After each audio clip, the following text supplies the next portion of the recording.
Muri Tanzania ibintu birakomeye cyane nyuma yuko abaturage bamaze gutwika imitungo ya Juma Jux ifite agaciro k'amafaranga arenga miliyoni 700. Diamond Platnumz noyeraye adasinziriye kubera ubwoba kuko nyuma yuko abaturage bamaze gutwika imitungo ya Juma Jux bahise batangaza ko imitungo ya Diamond Platnumz ariyo bagiye kwita bakurikizaho batwika. Sasa ushobora kwita wibaza uti abaturage bari guterwa n'iki gutwika ino mitungo y'aba bahanzi? Ngira ngo abenshi murabizi ko mu gihugu cya Tanzania hatangiye imyigaragambyo yo kwamagana amatora y'umukuru w'igihugu kubera ko Madamu Samia Suluhu urusanzwe ari perezida w'iki gihugu cya Tanzania yataye muri yombi abagakwiye guhangana nawe mu matora y'uyu mwaka w'iki gihugu cya Tanzania. Abigaragambya rero n'abadashyigikiye Samia Suluhu bakamwita umunyagitugu. Rero ukuntu bari gukora mu kwigaragambya kwabo bari gutwika ndetse bakanasenya imitungo y'abashyigikiye Samia Suluhu mu kwiyamamaza, by'umwihariko bagahera ku mitungo y'abantu bazwi cyane. Kwikubitiro rero bahise bahera ku mitungo y'umuhanzi Juma Jux batwika imitungo ye ifite agaciro k'amafaranga arenga miliyoni 700.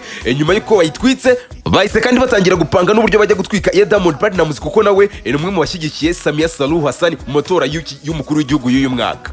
Sasa ahantu ibintu bikomereye si iduka rya Juma Jux gusa bamaze gutwika kuko bamaze no gutwika n'inzu y'ibintu bijyanye n'ibikoresho bya electronique by'umuraperi witwa Billnas ndetse akiyongeraho na restaurant y'undi muhanzikazi witwa Shailol. Sasa ushobora kwita wibaza uti Diamond Platnumz we agiye kuzira iki? Ubwo ku kwigaragambya ko ari gutangiye Diamond Platnumz yagaragaje ko ari ku ruhande rwa Samia Suluhu ndetse agaragaza ko abari kumurwanya hari igihe kizagira bakamwifuza. Diamond Platnumz yatangaje ibi mu magambo agira ati: "Mubyeyi wanjye Suluhu uri umuperezida w'icyubahiro ukorana umurafa kandi ukaba umuhanga cyane, ariko uzirikane ko abantu mu busanzwe badakunda kuvuga ibigwi by'umuntu akiriho. Wakoze akazi gahambaye kandi urabikomeje kuva ku rwego rw'uburezi, ubuvuzi, ubuhinzi, uburobyi, ibikorwa remezo n'izindi nzego zitandukanye. Kubera ko wiyoroshya bituma rimwe na rimwe abantu bashaka kukugerageza.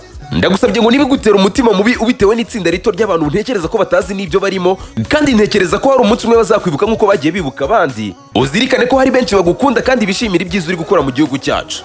Sasa kugeza kuri ubu Diamond Platnumz ufite radio, televiziyo, studio bya WhatsApp ndetse n'ibindi bikorwa bitandukanye by'ubucuruzi muri Tanzania, kuri ubu arahangayitse bya hatari kuko kugeza kuri ubu abaturage bari kwigaragambya bamaze kwikusanya biyegeranya bahamagarira kwamagana Diamond Platnumz ndetse no kumwanga, ndetse banatangaza amagambo akomeye cyane bagira bati twigumure twange Diamond Platnumz, ndetse banamwibutsa ko ibikorwa bye by'ubucuruzi bazi ahantu abikorera isaha n'isaha baraza kubigeraho bakabitwika byose. Ngayo nguko mwabana umwe muri Tanzania ibintu bikomeje kuba bibi cyane kurenza uko byatekerezwaga. Mu kanya kashize maze kubabwira amakuru yuko abaturage bo mu gihugu cya Tanzania barimo barigaragambya bamaze guhigira ko bagomba kwangiza ibikorwa bya Diamond Platnumz birimo studio, radio ndetse na televiziyo ndetse n'ibindi bikorwa by'ubucuruzi, kubera ko Diamond Platnumz ari umwe mu bashyigikiye Samia Suluhu mu matora y'umukuru w'igihugu y'uyu mwaka. Diamond Platnumz rero nyuma yo kubona ko ibintu bikomeje gukomera mu gihugu cya Tanzania ahise afata umuryango we, harimo Nyina, harimo umugore we Zuchu, harimo manager we Salam SK ndetse n'irindi tsinda ry'abantu 24 bakorana bya buri munsi bamaze guhunga igihugu cya Tanzania berekeza Mombasa muri Kenya banyuze ku kibuga cy'indege cya Tanga.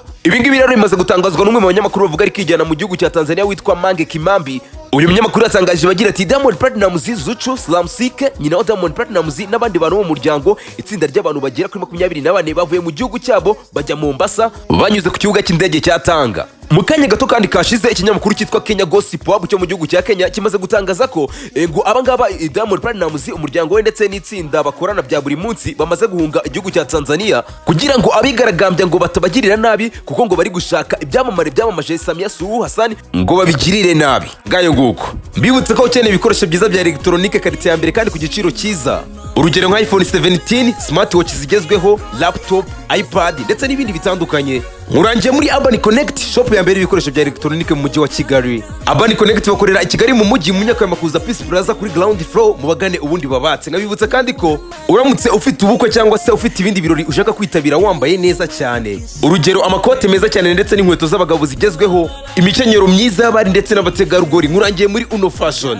Muri Uno Fashion ni honyine bakwambika neza cyane mu mujyi wa Kigali ugaseruka ukeye kandi udahenzwe.